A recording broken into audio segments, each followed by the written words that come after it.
1,50,000 వరకు తీసుకొని పోతాం. సేమ్ బెనిఫిషరీస్ను విల్ ఫర్దర్ సేమ్ బెనిఫిషరీస్కు ఇంకా అది ఆగిపోకుండా ఆ స్కీమ్ మళ్ళీ చేయూత వాళ్ళని మళ్ళీ చేయబట్టుకొని ఇంకా ఎక్కువగా నడిపించే కార్యక్రమం జరుగుతుంది. సేమ్ వైఎస్ఆర్ కాపు నేస్తం ఇకపై 1,20,000 వరకు. ఇంతకుముందు 4 దఫాల్లో 60,000 ఇచ్చాం. ఈ పీరియడ్లో మళ్ళీ వచ్చే పీరియడ్లో మళ్ళీ ఈ 4 దఫాల్లో మరో 60,000తో 1,20,000 వరకు పెంపు. వైఎస్ఆర్ ఈబీసీ నేస్తం ఈ 58 నెలల కాలంలో 3 దఫాల్లో 45,000 ఇచ్చాం. ఇప్పుడు మళ్ళీ ఈ 5 ఏళ్లలో ఈ 4 దఫాల్లో మరో 60,000 ఇస్తూ 1,05,000 వరకు దాన్ని పెంపు. జగనన్న అమ్మఒడి ఇది నిజంగా నా పెట్ ప్రాజెక్ట్.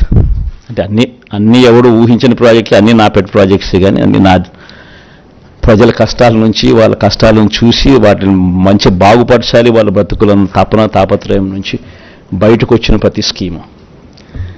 జగనన్న అమ్మఒడి అనేది పిల్లలకు సంబంధించింది కాబట్టి నాకు మనసుకు చాలా దగ్గర. ఇది ఇంతకుముందు 15,000 రూపాయలు ఉండేది అమ్మఒడి. 13,000 అక్క చెల్లెమ్మల చేతికి నేరుగా ఇచ్చే పరిస్థితి. మరో 2,000 వాళ్ళ స్కూలు బాగోగుల కోసం SMF, TMF, school maintenance fund, toilet maintenance fund కింద తల్లులకే ప్రశ్నించి హక్కు కల్పిస్తూ వాళ్ళ గవర్నమెంట్ బడుల స్కూల్స్ మెయింటెనెన్స్, టాయిలెట్ మెయింటెనెన్స్ కోసం 2,000 రూపాయలు వాళ్ళకు ప్రశ్నించే హక్కు కల్పిస్తూ వారి తరపున ఇచ్చే కార్యక్రమం. ఆ అమ్మఒడి 15,000 కాస్త 17,000కు పెంచుతా ఉన్నాం. తల్లి చేతికి నేరుగా 15,000 వస్తుంది. ఆ తర్వాత ఆ పిల్లలు వెళ్ళే గవర్నమెంట్ బడులు, ఆ స్కూల్స్లో ఉన్న టాయిలెట్ మెయింటెనెన్స్ కోసము, ఆ స్కూల్స్ మెయింటెనెన్స్ కోసము మరో 2,000 రూపాయలు ఆ తల్లి పేరుతో తల్లికి ప్రశ్నించి హక్కు కల్పిస్తూ మరో 2,000 రూపాయలు దానికోసం కేటాయిస్తూ మొత్తానికి అమ్మఒడి 17,000 రూపాయలు చేస్తూ తల్లి చేతికి 15,000 ఇవ్వడం జరుగుతుంది. స్కూల్స్ మెయింటెనెన్స్, టాయిలెట్స్ మెయింటెనెన్స్ కోసం 2,000 ఇవ్వడం జరుగుతుంది. వైఎస్ఆర్ సున్నా వడ్డీ, వైఎస్ఆర్ ఆసరా కింద